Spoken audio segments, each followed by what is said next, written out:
Hi all, welcome back to my channel. ಯಾರೆಲ್ಲ ಇನ್ನೂ ನನ್ನ ಚಾನಲ್ ಸಬ್ಸ್ಕ್ರೈಬ್ ಮಾಡಿಲ್ಲ, ಇವಾಗಲೇ ಸಬ್ಸ್ಕ್ರೈಬ್ ಮಾಡಿ. ಹಾಗೆ ಪಕ್ಕದಲ್ಲಿರ್ತಕ್ಕಂಥ ಬೆಲ್ ಐಕಾನ್ ಕೂಡ ಪ್ರೆಸ್ ಮಾಡಿ.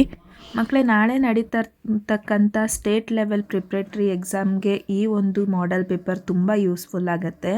ಯಾಕಂತಂದರೆ ಇದು ಬ್ಲೂ ಪ್ರಿಂಟ್ ಆಧಾರಿತವಾದಂತಹ ಮಾಡೆಲ್ ಪೇಪರ್ ಅಂತಲೇ ಹೇಳ್ಬೋದು. ಆ್ಯಂಡ್ ನಿಮಗೆ ಕರ್ನಾಟಕ ಸ್ಟೇಟ್ ಬೋರ್ಡ್ ಅವ್ರ ಕಡೆಯಿಂದ 4 ಮಾಡೆಲ್ ಪೇಪರ್ ಆಲ್ರೆಡಿ ಸಿಕ್ಕಿದೆ. ಆ 4 ಮಾಡೆಲ್ ಪೇಪರ್ ನೀವು ಆಲ್ರೆಡಿ ಸಾಲ್ವ್ ಮಾಡಿರ್ತೀರ. ಸೊ ಇದೊಂದು ಮಾಡೆಲ್ ಪೇಪರ್ ವಿತ್ ಎಕ್ಸ್ಪ್ಲನೇಷನ್ ನಾನು ನಿಮ್ಗೆ ಹೇಳ್ತಾ ಇದ್ದೀನಿ. ಸೊ ಫಸ್ಟ್ ಕ್ವಶನ್ ನೋಡ್ಬೋದು ಇಲ್ಲಿ, choose the appropriate question tag and fill in the blanks. Question tag ಅಂತ ಅಂದರೆ ಸ್ಮಾಲ್ ಕ್ವಶನ್ಸ್ ಅಲ್ವಾ. ಸೊ ನಿಮಗೆ ಆಲ್ರೆಡಿ ಗೊತ್ತು, ಹೆಲ್ಪಿಂಗ್ ವರ್ಬ್ ಇದ್ದರೆ ನಿಮಗೇನು ಕನ್ಫ್ಯೂಷನ್ ಆಗಲ್ಲ. ಸೊ ಇಲ್ಲಿ ಹೆಲ್ಪಿಂಗ್ ವರ್ಬ್ ಇದೆ, science is an existing adventure ಅಲ್ವಾ. ಈಸ್ ಅಂತಕ್ಕಂಥ ಹೆಲ್ಪಿಂಗ್ ವರ್ಬ್ ಇರೋದ್ರಿಂದ ನೋಡ್ಕೊಳ್ಳಿ, ಮನಸ್ಸಲ್ಲಿ ಇಟ್ಕೊಳ್ಳಿ. ಪಾಸಿಟಿವ್ ಸ್ಟೇಟ್ಮೆಂಟ್ ಇದ್ದರೆ ಏನಾಗಬೇಕು, ನೆಗೆಟಿವ್ ಕ್ವಶನ್ ಟ್ಯಾಗ್ ಬರಬೇಕು. ನೆಗೆಟಿವ್ ಸ್ಟೇಟ್ಮೆಂಟ್ ಇದ್ದರೆ ಪಾಸಿಟಿವ್ ಕ್ವಶನ್ ಟ್ಯಾಗ್ ಬರಬೇಕು. ಅರ್ಥ ಆಯ್ತಾ? ಸೊ ಇದು ಪಾಸಿಟಿವ್ ಸ್ಟೇಟ್ಮೆಂಟ್ ಆಗಿರೋದ್ರಿಂದ ಹೆಲ್ಪಿಂಗ್ ವರ್ಬ್ ಈಸ್ ಇದೆ. ಸೊ ಇಲ್ಲಿ 2 ಈಸ್ ಇದೆ, ಇದು ವಾಸ್ ಆಗಲ್ಲ, ವಸಂಟ್ ಆಗಲ್ಲ, ಈಸೇನೇ ಆಗುತ್ತೆ. ಸೊ ಇದು ಪಾಸಿಟಿವ್ ಸ್ಟೇಟ್ಮೆಂಟ್ ಆಗಿರೋದ್ರಿಂದ negative question tag isn't it. ಅರ್ಥ ಆಗ್ತಿದೆಯಾ? ಏನು ಹೆಲ್ಪಿಂಗ್ ವರ್ಬ್ ಪ್ಲಸ್ ಪ್ರನೌನ್. ಸೈನ್ಸಿಗೆ ನಾವು ಇಟ್ ಅಂತ ಹೇಳ್ಬೋದು. Isn't it is the correct answer. So ಇದು ಬಿಟ್ಟು ನಿಮಗೆ ಕ್ವಶನ್ ಟ್ಯಾಗ್ ಇನ್ಯಾವ ರೀತಿ ಬರ್ಬೋದು, ಹೆಲ್ಪಿಂಗ್ ವರ್ಬ್ ಇಲ್ಲ ಅಂತಂದರೆ ಏನು ಮಾಡಬೇಕು, ಡೂ ಅಥವಾ ಡಸ್ ಬಂತಂತಂದರೆ ಆ್ಯಂಡ್ ಡಿಡ್, ಇದಿಷ್ಟು ನೆನ್ಪಿಟ್ಕೋಬೇಕು. ಗೊತ್ತಾಯ್ತಾ? ಇದು ಪ್ರೆಸೆಂಟ್ ಟೆನ್ಸ್ಗೆ. ಅರ್ಥ ಆಗ್ತಿದೆಯಾ? ಇದು ಪಾಸ್ಟ್ ಟೆನ್ಸ್ಗೆ. ಸೆಂಟೆನ್ಸ್ ನೋಡಬೇಕು, ಹೆಲ್ಪಿಂಗ್ ವರ್ಬ್ ಇಲ್ಲ ಅಂತಂದರೆ ಅದು ಯಾವ ಟೆನ್ಸಲ್ಲಿದೆ ಅಂತ ನೋಡಬೇಕು.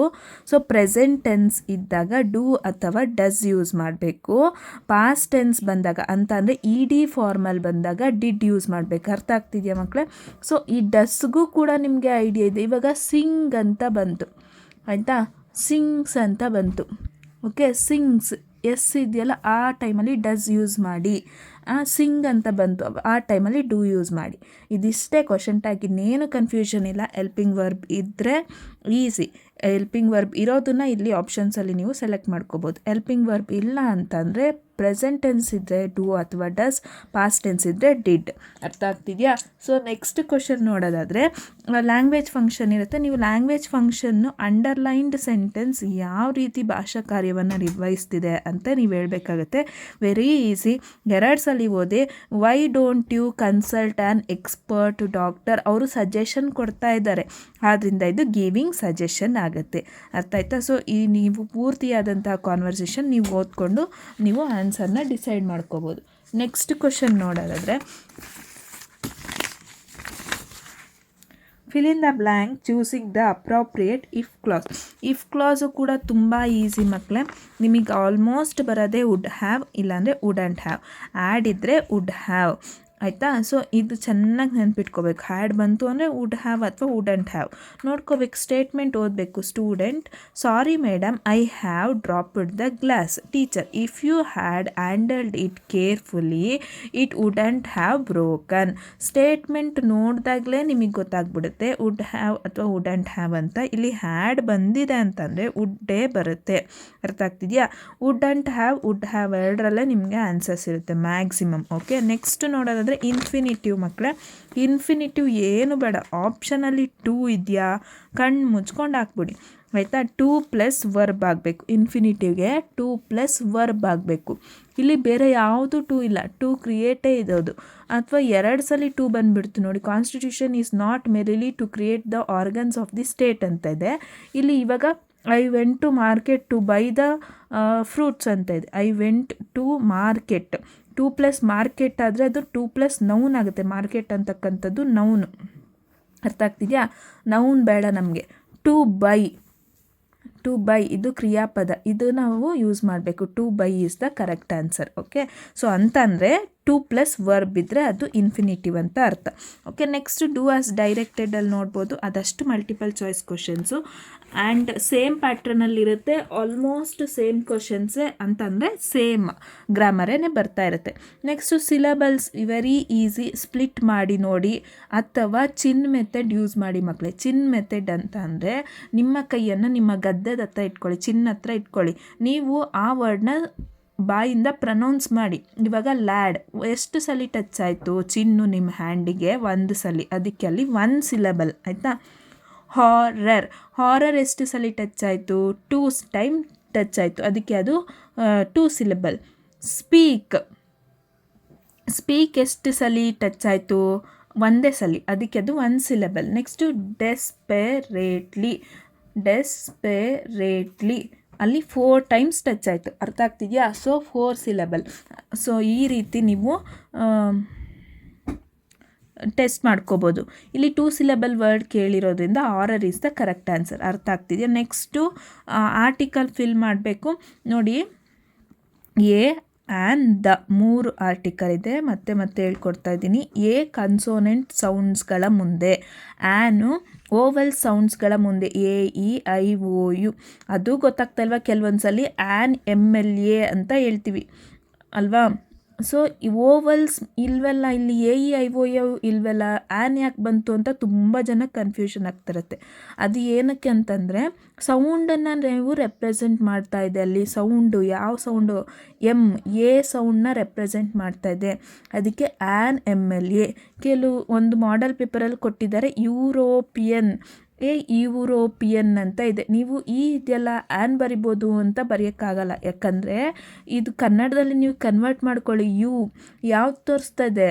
ಸ್ವರಗಳ ವ್ಯಂಜನಗಳ, ಇದು ವ್ಯಂಜನಗಳಾದ್ರಿಂದ ಅಲ್ಲಿ ಏನೇ ಬರ್ತಾ ಇರುತ್ತೆ. ಅರ್ಥ ಆಗ್ತಿದೆಯಾ? ಓವಲ್ ಸೌಂಡ್ ಇದ್ದಾಗ ಆ್ಯನ್ ಬರುತ್ತೆ. ಆ್ಯಂಡ್ ಡೆಫಿನೇಟ್ ಆರ್ಟಿಕಲ್ ಇದ್ದಾಗ, ಡೆಫಿನೇಟಾಗಿ ಗೊತ್ತಿದ್ದಾಗ ದ ಲಾಸ್ಟ್ ಟೈಮ್ ಅಂತ, ಇಲ್ಲಿ ಡೆಫಿನೇಟಾಗಿ ಗೊತ್ತು, ಅದಕ್ಕೆ ನಾವು ದ ಯೂಸ್ ಮಾಡ್ತಾ ಇದ್ದೀವಿ. ಅಥವಾ ಸೂಪರ್ಲೇಟಿವ್ ಡಿಗ್ರಿಗಳ ಮುಂದೆ ST ಬರ್ತಾ ಇರುತ್ತಲ್ಲ, ಆವಾಗ ನಾವು ದ ಯೂಸ್ ಮಾಡ್ಬೋದು. ಮೌಂಟೇನ್ಸ್ಗಳ ನೇಮ್ ಮುಂದೆ, ಮ್ಯೂಸಿಕಲ್ ಇನ್ಸ್ಟ್ರೂಮೆಂಟ್ಸ್ಗಳ ನೇಮ್ ಮುಂದೆ, ಯೂನಿಕ್ ಆಗಿರ್ತಕ್ಕಂಥದ್ರ ಮುಂದೆ ನಾವು ದ ಯೂಸ್ ಮಾಡ್ತೀವಿ. ಓವಲ್ ಸೌಂಡ್ ಮುಂದೆ ಆ್ಯನ್, ಮತ್ತು ಕನ್ಸೋನೆಂಟ್ ಸೌಂಡ್ ಮುಂದೆ ಎ. ಅರ್ಥ ಆಯ್ತಲ್ವಾ? Next one, fill in the blank with appropriate tense form of the verbs given in bracket. So tense form ನೋಡಿ, tense form be plus verb ಅಲ್ವಾ. So tense form ನೋಡಿ, sentence read ಮಾಡಬೇಕು. ಯಾವ ಟೆನ್ಸಲ್ಲಿದೆ ಅಂತ ನಿಮಗೆ ಒಂದು ಕ್ಲೂ ಇರುತ್ತೆ. ಡಿಪ್ರೆಸ್ಡ್, ಇದು past ಟೆನ್ಸಲ್ಲಿದೆ.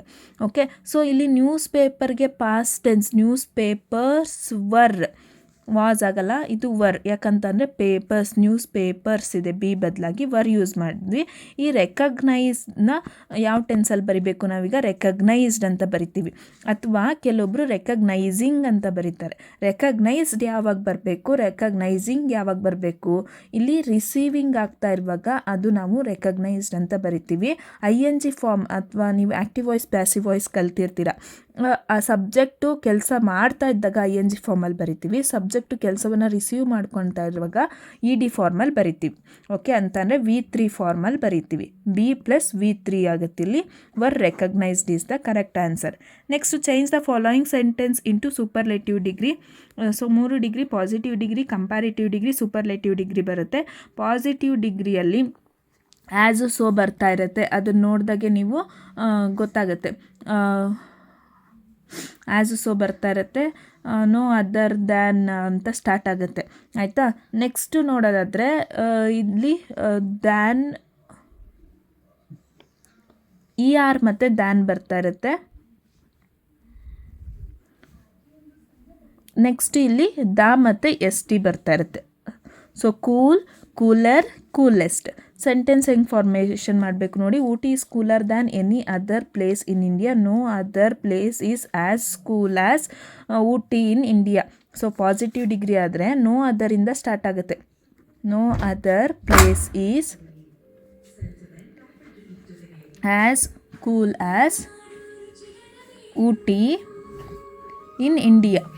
No other place is as cool as Ooty in India. ಇದು ಪಾಸಿಟಿವ್ ಡಿಗ್ರಿ. ಅರ್ಥ ಆಗ್ತಿದೆಯಾ? Next Ooty is cooler than any other place in India. ಇದು comparative degree. Ooty is the coolest place in India. ಇದು superlative degree. So positive ಡಿಗ್ರಿಯಲ್ಲಿ ಏನು no other ಬರ್ತಾ ಇರುತ್ತೆ, ಆ್ಯಸು ಮತ್ತು ಸೋ ಬರ್ತಾ ಇರುತ್ತೆ ನೋಡಿ, ಈ ಥರ ಗೊತ್ತಾಗ್ತಿದೆಯಾ? ಅದೇ ಕಂಪ್ಯಾರಿಟಿವ್ ಡಿಗ್ರಿಯಲ್ಲಿ ER ಮತ್ತು ದ್ಯಾನ್ ಬರ್ತಾ ಇರುತ್ತೆ. ದೆನ್ ಸೂಪರ್ಲೇಟಿವ್ ಡಿಗ್ರಿಯಲ್ಲಿ ದ ಮತ್ತು ST ಬರ್ತಾ ಇರುತ್ತೆ. ಓಕೆ, ಇದಿಷ್ಟು ಗಮನದಲ್ಲಿ ಇಟ್ಕೋಬೇಕು. ನೆಕ್ಸ್ಟ್ ನೋಡೋದಾದರೆ, fill in the blank with using suitable linker. But since, although ಈ ಥರದ್ದೆಲ್ಲ ಯೂಸ್ ಮಾಡಬೇಕು. ಇಲ್ಲಿ ನೋಡಿ, our apartment was not big but there was always room for them. Combine the following sentence using so that. ನೋಡಿ ಮಕ್ಕಳೇ, ನೀವು ಏನು ಓದಿಲ್ಲ ಅಂತಂದ್ರೂ ಎಷ್ಟೊಂದು ಸ್ಕೋರ್ ಮಾಡ್ಬೋದು ಅಲ್ವಾ. ಟು ಇನ್ಫಿನಿಟಿವ್ ನೋಡಿ, ಟು ಅಂತ ಎಲ್ಲಿರುತ್ತೋ ಅದೊಂದು ಆನ್ಸರ್ ಇದ್ದೇ ಇರುತ್ತೆ. ನೆಕ್ಸ್ಟ್ ಹೆಲ್ಪಿಂಗ್ ವರ್ಬ್ ಇದ್ದಾಗ ನೀವು ಕ್ವಶನ್ ಟ್ಯಾಗ್ ಕೂಡ ಮಾಡ್ತೀರಾ. ಸಿಲೆಬಲ್ಸ್ ಆರಾಮಾಗಿ ಎಂಥವ್ರು ಕೂಡ ಬರಿಬೋದು ಸಿಲೆಬಲ್ಸು. ಓಕೆ, ನೆಕ್ಸ್ಟ್ ಇದು ಅಷ್ಟೇ, ಎಂಥವ್ರು ಬೇಕಾದರೂ ಬರಿಬೋದು. ನೋಡಿ, ಸತೀಶ್ ವಾಸ್ ವೆರಿನ ತೆಗ್ದಾಕ್ಬಿಟ್ಟು ಸೊ ಹಾಕಬೇಕು. ಇಲ್ಲಿ ಒಂದು ಫುಲ್ ಸ್ಟಾಪ್ ಇದೆಯಲ್ಲ, ಅದನ್ನು ತೆಗ್ದ್ಬಿಟ್ಟು ದಟ್ ಹಾಕಬೇಕು. ಸೊ ಮತ್ತು ದಟ್ಟು ಆ್ಯಡ್ ಮಾಡಬೇಕು. ಅರ್ಥ ಆಗ್ತಿದೆಯಾ? ಎಷ್ಟು easy. Satish was so weak that he could not go to school. ಇಲ್ಲಿ ಹೀನ ಏನು ಕ್ಯಾಪಿಟಲ್ ಲೆಟರ್ ಇದೆಯಲ್ಲ, ಸ್ಮಾಲ್ ಲೆಟರಲ್ಲಿ ಬರಿಬೇಕು ಅಷ್ಟೇ. ಇದು ಕೂಡ ಯಾರು ಬೇಕಾದರೂ ಬರಿಬೋದು. 3 ಮಾರ್ಕ್ಸ್ ಗ್ರಾಮರಲ್ಲಿ ಬಂತು, ನಮಗೇನೂ ಬರಲ್ಲ ಅಂತಂದರು ಇದನ್ನು ಬರಿಬೋದಲ್ವಾ. Next active voice, passive voice. They are purchasing a car. ಇಲ್ಲಿ ಅವರು ಕಾರ್ನ ಪರ್ಚೇಸ್ ಮಾಡ್ತಿದ್ದಾರೆ. ಕಾರು ಅವರಿಂದ ಪರ್ಚೇಸ್ ಮಾಡಲ್ಪಟ್ಟಿತು ಅಂತ ನೀವು ಬರಿಬೇಕು. A car is being purchased by them. ಏನಾಗುತ್ತೆ, ಎ ಕಾರ್ನ ಆ ಕಡೆ ಕಳಿಸ್ತೀರಾ. ಇದಕ್ಕೆ ಸೂಟೇಬಲ್ ಆದ ಹೆಲ್ಪಿಂಗ್ ವರ್ಬ್. ನೆಕ್ಸ್ಟು ಅಲ್ಲಿ ING ಫಾರ್ಮಲ್ಲಿರೋದ್ರಿಂದ ಬೀಯಿಂಗ್ ಆಗ್ತಾಯಿದ್ದೀವಿ. ಇಲ್ಲಿ ಏನು ಮೇನ್ ವರ್ಬ್ ಇದೆ ಅದನ್ನು V3 ಫಾರ್ಮಿಗೆ ಚೇಂಜ್ ಮಾಡಬೇಕು, ಬೈ ಸೇರಿಸ್ಬೇಕು. ಇದ್ರದ್ದು ದೇ ಇದ್ದಿದ್ದು ದೆಮ್ ಆಗುತ್ತೆ. Okay, like this. ಆ ಕಡೆದು ಈ ಕಡೆಗೆ ಹಾಕಿ ಹೆಲ್ಪಿಂಗ್ ವರ್ಬ್ ಸೇರಿಸಿ V3 ಫಾರ್ಮಿಗೆ ಬರೀರಿ. ಬೈ ಮತ್ತು ಅದ್ರದ್ದು ಆ ಕಡೆ ಇರೋದು ಸಬ್ಜೆಕ್ಟು ಆಬ್ಜೆಕ್ಟಾಗಿ ಕನ್ವರ್ಟ್ ಮಾಡ್ತೀರ. ಅರ್ಥ ಆಯ್ತಾ? ಸೊ ನೆಕ್ಸ್ಟು ನೋಡೋದಾದರೆ ಅಪ್ರೋಪ್ರಿಯೇಟ್ ಪ್ರಿಪೋಸಿಷನ್ ಸ್ವಲ್ಪ ಗಮನದಲ್ಲಿ ಇಸ್ಕೋಬೇಕು. By, of, in, under, below, across ಈ ಥರ ಎಲ್ಲ ಬರ್ತಾ ಇರುತ್ತೆ. So every one lived under the fear of annihilation by nuclear weapons ಆಗುತ್ತೆ. ಆಫ್ಗಿಂತ ಪರ್ಟಿಕ್ಯುಲರ್ ಆಗಿ by is the correct answer. Fill in the blank with appropriate form of the word given in the brackets. ಈ ಬ್ರ್ಯಾಕೆಟಲ್ಲಿ ಕೊಟ್ಟಿರ್ತಕ್ಕಂಥ suitable ವರ್ಡ್ನ ನೀವು fill ಮಾಡಬೇಕು. 2-3 ಸಲ ಓದಿದ್ರೆ ಇದು ಈಸಿಯಾಗಿ ಫಿಲ್ ಮಾಡ್ಬೋದು. The scientist get rewards from their discovery. Discover ಬದಲು discovery is the correct answer. Next ನೋಡೋದಾದರೆ identify the parts of speech of the underlined word. ಎಷ್ಟೊಂದು ಜನಕ್ಕೆ ಪಾರ್ಟ್ಸ್ ಆಫ್ ಸ್ಪೀಚ್ ಕೂಡ ತುಂಬ ಕನ್ಫ್ಯೂಷನ್. ಯೂಶಲಿ ಅವ್ರು ಕೇಳೋದು ಅಡ್ವರ್ಬ್ ಮತ್ತು ಅಡ್ಜೆಕ್ಟಿವ್. ಓಕೆ, ನೌನ್ ಅಥವಾ ಪ್ರನೌನ್ನ ಡಿಸ್ಕ್ರೈಬ್ ಮಾಡ್ತಾಯಿದ್ರೆ ನೋಡಿ ಮಕ್ಕಳೇ, ನೌನ್ ಅಥವಾ ಪ್ರನೌನ್. ನೌನ್ ಅಂತ ಅಂದರೆ ಏನು? ನಾಮಪದ. ಪ್ರನೌನ್ ಅಂತ ಅಂದರೆ ಏನು? ನಾಮಪದದ ಬದಲಾಗಿ ಯೂಸ್ ಮಾಡೋ ಅಂಥದ್ದು. ನೌನ್ ಅಥವಾ ಪ್ರನೌನನ್ನು ಡಿಸ್ಕ್ರೈಬ್ ಮಾಡ್ತಾಯಿದ್ರೆ ಅದನ್ನು ನಾವು ಅಡ್ಜೆಕ್ಟಿವ್ ಅಂತ ಹೇಳ್ತೀವಿ. ಆಯಿತಾ? ವರ್ಬನ್ನು ಡಿಸ್ಕ್ರೈಬ್ ಮಾಡ್ತಾಯಿದ್ರೆ ಅದು ಅಡ್ವರ್ಬ್. ಏನು ಕನ್ಫ್ಯೂಷನ್ ಬೇಡ. ಇಷ್ಟೇ ಜಾಸ್ತಿ ಕೇಳೋದವರು ಅಡ್ಜೆಕ್ಟಿವ್ ಮತ್ತು ಅಡ್ವರ್ಬನ್ನೇ. ನೌನ್ನ ಮತ್ತು ಪ್ರನೌನ್ನ ಡಿಸ್ಕ್ರೈಬ್ ಮಾಡ್ತಾಯಿದ್ರೆ ಅದು ಅಡ್ಜೆಕ್ಟಿವ್. ವರ್ಬನ್ನು ಡಿಸ್ಕ್ರೈಬ್ ಮಾಡ್ತಾಯಿದ್ರೆ ಅದು ಅಡ್ವರ್ಬ್. ನೋಡಿ, if you are so clever. If you ಅಂತಕ್ಕಂಥದ್ದು ನೌನ್ ಅಲ್ವಾ ಅಥವಾ ಪ್ರನೌನ್ ಅಲ್ವಾ. So clever, why are you so pure. ಇಲ್ಲಿ ಕ್ಲೆವರ್ ನೌನ್ನ ಡಿಸ್ಕ್ರೈಬ್ ಮಾಡ್ತಿದೆ, ಕ್ಲೆವರ್, ಅದಕ್ಕೆ ಇದು ಅಡ್ಜೆಕ್ಟಿವ್. ಅರ್ಥ ಆಯ್ತಾ? So next one, read the following conversation and change the underlined sentence into reported speech. ತುಂಬ ಈಸಿ. ಇದನ್ನೇ ಮಕ್ಕಳು ತುಂಬ ಕಷ್ಟ ಅಂತ ಬಿಟ್ಬಿಡ್ತಾರೆ. 2-3 ಸಲ ಓದಿ ಇದೇನಂತಂದರೆ 3ನೇ ವ್ಯಕ್ತಿಗೆ ನೀವು ಹೇಳ್ತಾ ಇದ್ರು, ಅವ್ರು ಹಂಗೆ ಹೇಳಿದ್ರಂತೆ, ಹಿಂಗೆ ಮಾಡಿದ್ರಂತೆ ಅಂತ ಹೇಳೋದಷ್ಟೇ, ರಿಪೋರ್ಟ್ ಮಾಡೋ ಅಂಥದ್ದು. Satish replied that. ಇಲ್ಲಿ ಫಸ್ಟು ಸೆಂಟೆನ್ಸ್ ನೋಡಿ, I am sketching the bird from my memory. Satish reply ಮಾಡ್ತಾನೆ ಏನಂತ, ಐ ಬದಲು he was sketching the bird from his memory. ಅಷ್ಟೇ. ಅರ್ಥ ಆಗ್ತಿದೆಯಾ? ಸೊ ಈ ರಿಪೋರ್ಟೆಡ್ ಸ್ಪೀಚ್ದು ಒಂದಷ್ಟು ಟೆನ್ಸ್ಗಳನ್ನ ನೀವು ಪ್ರಾಕ್ಟೀಸ್ ಮಾಡಬೇಕಾಗತ್ತೆ. ಸೊ ಅಷ್ಟು ಟೆನ್ಸ್ಗಳಲ್ಲಿ ಯಾವಾಗ ಏನು ಚೇಂಜ್ ಆಗುತ್ತೆ ಅನ್ನೋದನ್ನ ನೀವು ಕಾಲಮಲ್ಲಿ ಬರ್ಕೊಂಡು ಪ್ರಾಕ್ಟೀಸ್ ಮಾಡಿದ್ರೆ ಈ ರಿಪೋರ್ಟೆಡ್ ಸ್ಪೀಚಲ್ಲಿ ಏನೂ ಕನ್ಫ್ಯೂಷನ್ ಆಗಲ್ಲ. Next, use the word smile in your sentence as verb. ನಿಮ್ಮ ಸೆಂಟೆನ್ಸಲ್ಲಿ ಸ್ಮೈಲು ಕ್ರಿಯಾಪದ ಆಗಬೇಕು. ಇಲ್ಲಿ ಸ್ಮೈಲು ನೌನ್ ಅಂತ ಇದೆ, ನಿಮ್ಮ ಸೆಂಟೆನ್ಸಲ್ಲಿ ಕ್ರಿಯಾಪದ ಆಗಬೇಕು. ಏನಾದರೂ ಆಗಲಿ, ಯಾವ ವರ್ಡಿಗೆ ING ಸೇರಿಸ್ತಾ ಇದ್ರೆ ಅಲ್ಲಿ ಅದು ಕ್ರಿಯಾಪದ ಆಗಿರುತ್ತೆ. ಸೊ ಸ್ಮೈಲಿಂಗ್ ಅದೊಂದು ಕ್ರಿಯಾಪದ ಆಯಿತು, ಅಥವಾ ಸ್ಮೈಲ್ಡ್ ಅದೊಂದು ಕ್ರಿಯಾಪದ ಆಯಿತು. She smiled at me, she is smiling. ಅರ್ಥ ಆಯ್ತಾ? ಸೊ ಈ ರೀತಿ ನೀವು ಮಾಡ್ಬೋದು. ಕ್ರಿಯಾಪದಕ್ಕೆ ING ಸೇರಿಸ್ಬೋದು. ಅಥವಾ ಅದೇ ವರ್ಡ್ ಇವಾಗ ಸ್ಮೈಲ್ ಅಂತ ಅಂದರೆ smile is an English word, noun ಆಗುತ್ತೆ. Okay, like that. ನೆಕ್ಸ್ಟ್ ನೋಡೋದಾದರೆ editing the paragraph very easy ಮಕ್ಕಳೇ. ಯಾವಾಗಲೂ third main editing the paragraph ಇರುತ್ತೆ. ಎಲ್ಲೇ ಮಿಸ್ಟೇಕ್ಸ್ ಏನು ಅಂತ ಕೊಟ್ಟಿರ್ತಾರೆ, ಆ ಮಿಸ್ಟೇಕ್ಸ್ನ ಐಡೆಂಟಿಫೈ ಮಾಡಿ ನೀವು ಕರೆಕ್ಟಾಗಿ ಬರೀಬೇಕಾಗುತ್ತೆ. ಇಲ್ಲಿ ಈಗರ್ಲಿ ಅಂತಕ್ಕಂಥದ್ದು ಅಡ್ವರ್ಬಿಯಲ್ ಮಿಸ್ಟೇಕ್ ಆಗಿತ್ತು. ಹೋಲ್ WHO ಆಗಬೇಕಾಗಿತ್ತು, ಅದು spelling mistake. Okay, next question answers ಬರೋದಾದರೆ 2 ಮಾರ್ಕ್ ಕ್ವಶನ್ ಆನ್ಸರ್ಸ್ಗೆ ಬರೋದಾದರೆ ನೋಡಿ, ನಿಮಗೆ ಆಲ್ರೆಡಿ ಬ್ಲೂ ಪ್ರಿಂಟಲ್ಲಿ ಕೊಟ್ಟಿದ್ದಾರೆ. ಅದೇ ಪ್ಯಾಟ್ರನಲ್ಲಿ ಕ್ವಶನ್ ಆನ್ಸರ್ಸ್ ಕೂಡ ಬರುತ್ತೆ. ಸೊ ಅದೇ ರೀತಿಯಲ್ಲಿ ಓದಬೇಕು ಮಕ್ಕಳೇ. ನೀವು ಯಾವ್ಯಾವ ಲೆಸನಿಂದ ಏನು ಓದಬೇಕು ಅಂತ ಹೇಳ್ತೀನಿ. ಜೆಂಟಲ್ಮೆನ್ ಆಫ್ ರಿಯೋ ಆ್ಯಂಡ್ ಮೆಡಿಯೋ ಇಂದ ನಿಮಗೆ ಎಕ್ಸ್ಟ್ರಾಕ್ಟು ಬರಲ್ಲ, ಲಾಂಗ್ ಆನ್ಸರು ಬರಲ್ಲ, ಏನೂ ಬರಲ್ಲ. 2 ಮಾರ್ಕ್ ಕ್ವಶನ್ ಮಾತ್ರನೇ ಬರೋದು. ಆ್ಯಂಡ್ ಇಂಪಾರ್ಟೆಂಟ್ ಕ್ವಶನ್ಸ್, ಜಾಸ್ತಿ ರಿಪೀಟೆಡ್ ಕ್ವಶನ್ಸ್ ಓದ್ಕೊಳ್ಳಿ. ನೆಕ್ಸ್ಟು ಅಂಬೇಡ್ಕರ್ ಲೆಸನಿಂದ ಡೆಫಿನೆಟ್ಲಿ 2 ಮಾರ್ಕ್ ಕ್ವಶನ್. ತುಂಬ ಕ್ವಶನ್ಸ್ ಇದೆ. ವರಷಿಯಸ್ ರೀಡರ್ ಆಗಿರ್ಬೋದು, ಸಿಂಬಲ್ ಆಫ್ ರಿವೋಲ್ಟ್ ಆಗಿರ್ಬೋದು, ಗಾಂಧಿ ಮತ್ತು ಅಂಬೇಡ್ಕರ್ ಗಾಂಧೀಜಿಯವ್ರದ್ದು ಮತ್ತು ಅಂಬೇಡ್ಕರ್ ಅವ್ರದ್ದಾಗಿರ್ಬೋದು, ಬುದ್ಧ ಮತ್ತು ಅವೈ ಅವ್ರದ್ದಾಗಿರ್ಬೋದು, ನೆಕ್ಸ್ಟು ಯಾವುದು 14th ಅಮೆಂಡ್ಮೆಂಟ್ ಬಗ್ಗೆ ಆಗಿರ್ಬೋದು, ಇದೆಲ್ಲವುದು ಇಂಪಾರ್ಟೆಂಟ್ ಆಗುತ್ತೆ 2 ಮಾರ್ಕ್ ಕ್ವಶನ್. ನೆಕ್ಸ್ಟು ಸ್ಮಿತಾದು Anant is talented than Smita, aunt Sushil is generous, Pandit Ravi Shankar and Ustad ಅಲ್ಲಾರ ಜನರಸ್, ಇದೆಲ್ಲವುದು ನಿಮಗೆ ಇಂಪಾರ್ಟೆಂಟ್ ಕ್ವಶನ್ಸ್ ಆಗುತ್ತೆ. ನೆಕ್ಸ್ಟು ಸೈನ್ಸ್ ಫಾರ್ ಹೋಪ್, ಅದರಲ್ಲೂ ಕೂಡ ಪ್ರಾಕ್ಟಿಕಲ್ ಪೀಪಲ್ ಒಂದು, ಆಮೇಲೆ ನ್ಯೂಕ್ಲಿಯರ್ ಪವರ್ಸ್ ಒಂದು, ಆಮೇಲೆ ಮ್ಯಾಡ್ ಬಗ್ಗೆ ಒಂದು, ಆಮೇಲೆ ಸೈನ್ಸೆಲ್ಲ ಯೂಸ್ ಆಗುತ್ತೆ. ಇದೆಲ್ಲವುದು ತುಂಬ ಇಂಪಾರ್ಟೆಂಟ್ ಆಗುತ್ತೆ. What are the activities done by the man on land? I am the land. ನೀವು ಸಮ್ಮರಿ ಆಲ್ಮೋಸ್ಟ್ ಕಲ್ತಿರ್ತೀರ. ಯಾವ ಕ್ವಶನ್ ಕೇಳಿದ್ರು ಸಮ್ಮರಿಯಿಂದ ನೀವು ಬರಿಬೋದು. ಅದರಲ್ಲಿ ಏನು ಮನುಷ್ಯ ಹೆಂಗೆ ಭೂಮಿ ಮೇಲೆ ನಡೆಯುವಂಥ ಆ್ಯಕ್ಟಿವಿಟೀಸ್ನ ಕೇಳ್ತಾ ಇರ್ತಾರೆ. So March was unusual, Narayanpur ಇನ್ಸಿಡೆಂಟಿಂದ ನೋಡಿ. ಇದರಲ್ಲೂ ಕೂಡ ಸಪ್ಲಿಮೆಂಟರಿ ರೀಡಿಂಗಿಂದ 4 ಕ್ವಶನ್ ಇರುತ್ತೆ. ಇದು ಗೊತ್ತಿರಬೇಕು ಮಕ್ಕಳೇ. ಫಸ್ಟ್ ಸಪ್ಲಿಮೆಂಟರಿ ರೀಡಿಂಗ್ ಜೊತೆ ಸೆಕೆಂಡ್ ಸಪ್ಲಿಮೆಂಟರಿ ರೀಡಿಂಗ್ ಆಪ್ಷನ್ ಕೊಟ್ಟಿರ್ತಾರೆ.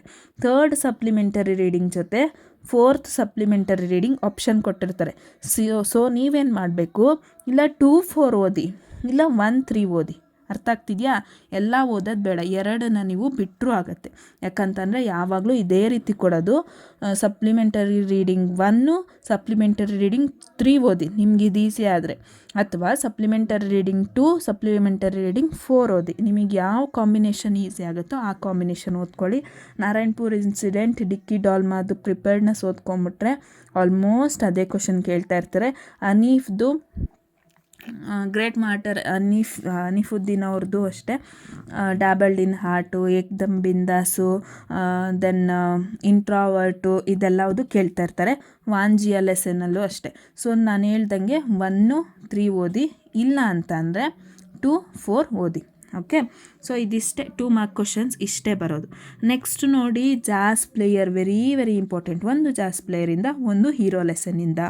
ಹೀರೋ ಲೆಸನಲ್ಲಿ ನ್ಯೂಸ್ ಪೇಪರ್ ಇನ್ಸಿಡೆಂಟ್ ಆಗಿರ್ಬೋದು, ಹೆಂಗೆ ಎಸ್ಕೇಪ್ ಆದರು ಅಂತ ಆಗಿರ್ಬೋದು, ಅವರು ಹೆಂಗೆ ಹೀರೋ ಆದರು ಅಂತ ಆಗಿರ್ಬೋದು, ಅವ್ರು ಹೆಂಗೆ ಕಳ್ಳನ್ನು ಹಿಡಿದ್ರು ಅಂತ ಆಗಿರ್ಬೋದು, ಇದೆಲ್ಲ ಇಂಪಾರ್ಟೆಂಟ್ ಕ್ವಶನ್ಸು ಓದ್ಕೋಬೇಕು. ಆಮೇಲೆ ನೈಟಲ್ಲಿ ಅವ್ರಿಗೆ ಎಕ್ಸ್ಪೀರಿಯೆನ್ಸ್ ಹೆಂಗಿತ್ತು ರೂಮಲ್ಲಿ, ಅದನ್ನು ಕೂಡ.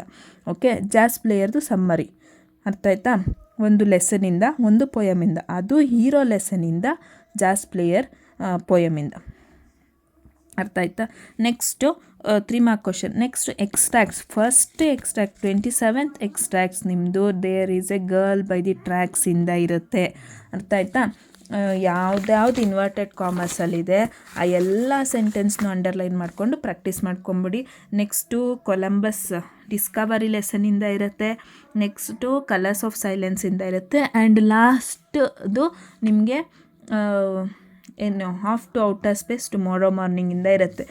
ಒಂದು ಹೂ ಇಸ್ ದ ಸ್ಪೀಕರ್ಗೆ ಪೊಯೆಟ್ ಅಂತ ಬರಿಬೋದು. ಸ್ಪೇಸು, ಗ್ರಾವಿಟಿ, ಇದಿಷ್ಟು ನೆನ್ಪಿಟ್ಕೊಂಡ್ರೆ ಆರಾಮಾಗಿ ಈ ಕ್ವಶನ್ ಅಟೆಂಡ್ ಮಾಡ್ಬೋದು. ಫಸ್ಟಲ್ಲಿ ಒಂದು ರೋಮ ಬರ್ತಾರೆ, ಬಾಲೇಶ್ವರ್ ಬರ್ತಾರೆ, ಇನ್ಯಾರ್ಯಾರು ಕಾಪ್ ಒಂದ್ಸಲಿ ಬರ್ತಾರೆ. ಮಾತಾಡೋ ಕಾನ್ವರ್ಸೇಷನ್ ಅಂಡರ್ಲೈನ್ ಮಾಡಿಕೊಂಡ್ರೆ ಆಯಿತು. ಗೊತ್ತಾಗ್ತಿದೆಯಾ? ಸೊ ಡಿಸ್ಕವರಿ ಲೆಸನ್ಸು ಅಷ್ಟೇ ಚೆನ್ನಾಗಿ ಅಂಡರ್ಲೈನ್ ಮಾಡ್ಕೊಂಡು ಯಾವಾಗ ಹೇಳ್ತಾರೆ, ಯಾರು ಹೇಳ್ತಾರೆ ಅನ್ನೋದನ್ನು ಚೆನ್ನಾಗಿ ಪ್ರಾಕ್ಟೀಸ್ ಮಾಡ್ಕೊಳ್ಳಿ. ಅದು ಬಿಟ್ಟು ಈ ಲೆಸನ್ಸಲ್ಲಿ ಬೇರೆ ಯಾವ ಕ್ವಶನ್ಸು ಕೇಳಲ್ಲ. ಎಕ್ಸ್ಟ್ರಾಕ್ಟ್ಸ್ ಕೇಳಿರೋ ಲೆಸನ್ಸಿಂದ ಬೇರೆ ಯಾವ ಕ್ವಶನ್ಸು ಕೇಳಲ್ಲ, ನೆನಪಲ್ಲಿ ಇಟ್ಕೋಬೇಕು. ನೆಕ್ಸ್ಟು ನೋಡಿ ಪ್ರೊಫೈಲ್. ಇಲ್ಲಿಂದ ನಿಮ್ಮ ಆಟ ಅಲ್ವಾ, ನಿಮ್ಮದೇ ಪೇಪರು ನಿಮ್ಮದೇ ಪೆನ್ನು ಹೆಂಗಾದರೂ ಬರ್ಕೋಬೋದು. ಸೊ ಇಲ್ಲಿಂದ ನಿಮಗೆ ಈಸಿ. ಏನು, given below is a profile of Rabindranath Tagore. He known as, he was ಏನಂದರೆ ಆಲ್ರೆಡಿ ಡೆತ್ ಆಗಿರೋರಿಗೆ ವಾಸ್ ಯೂಸ್ ಮಾಡಿ. ಅದಕ್ಕೆ he was known as. His birth is parents were, his occupation his award his death on. ಅರ್ಥ ಆಗ್ತಿದೆಯಾ? ಇದಿಷ್ಟು ಒಂದು ಪ್ಯಾರಾಗ್ರಾಫಲ್ಲಿ ಬರೆದ್ರೆ ನಿಮಗೆ ಪ್ರೊಫೈಲ್ ರೈಟಿಂಗ್ ಆಗೋಯ್ತು. ಈಸು ಇಸು ಈಸು ಇಸು ಈಸು ಇಸು ಇಸು ಈಸು. ಅಥವಾ ಹರ್ರು, ಲೇಡೀಸ್ ಆಗಿದ್ರೆ ಹಿಸ್ಸು. ಆಯಿತಾ? ರವೀಂದ್ರನಾಥ್ ಟ್ಯಾಗೋರ್ ಬಗ್ಗೆ his name is known as, is birth is parents were, is occupations are. ಗೊತ್ತಾಗ್ತಿದೆಯಾ? ಈ ಥರ. ನೆಕ್ಸ್ಟ್ ಸ್ಟೋರಿ ಡೆವಲಪ್ಮೆಂಟ್ ಮಕ್ಕಳೇ. ಒನ್ಸ್ ಅಪಾನ್ ಎ ಟೈಮ್, ನಿಮಗೇನೂ ಗೊತ್ತಾಗ್ತಿಲ್ಲ ಅಂತ ಅಂದರೆ ಇದೆಲ್ಲ ಪಾಸ್ಟ್ ಟೆನ್ಸಲ್ಲಿ ಬರೀರಿ. There was lion was asleep. ಏನೂ ಗೊತ್ತಾಗಿಲ್ಲ ಅಂದರೆ ಇದು ಡ್ಯಾಶ್ಗಳನ್ನ ರಿಮೂವ್ ಮಾಡಿ ಈಸು ವಾಸು ವರ್ರು ಎಲ್ಲ ಸೇರಿಸಿ ಚೆನ್ನಾಗೆ ಒಂದು ಪ್ಯಾರಾಗ್ರಾಫ್ ಬರೀರಿ. ಒಂದು ಎಡ್ಡಿಂಗ್ ಕೊಡಿ. ಏನು ಎಡ್ಡಿಂಗ್ ಕೊಡ್ತೀರಾ? ಇಲ್ಲಿ ಲಯನ್ನೇ ಕಾಣಿಸ್ತಾ ಇದೆ ಜಾಸ್ತಿ ಇದ್ದ ಲಯನ್ ಅಂತ ಕೊಡ್ಬೋದು. ಮೌಸೇ ಕಾಣಿಸ್ತಿದೆ ಜಾಸ್ತಿ ಇದ್ದ ಮೌಸ್ ಅಂತ ಕೊಡ್ಬೋದು. ಒಂದು ಮಾರಲ್, ಈ ಸ್ಟೋರಿನ ಕೇಳಿದಾಗ ನಿಮ್ಗೇನು ಅರ್ಥ ಆಯಿತು?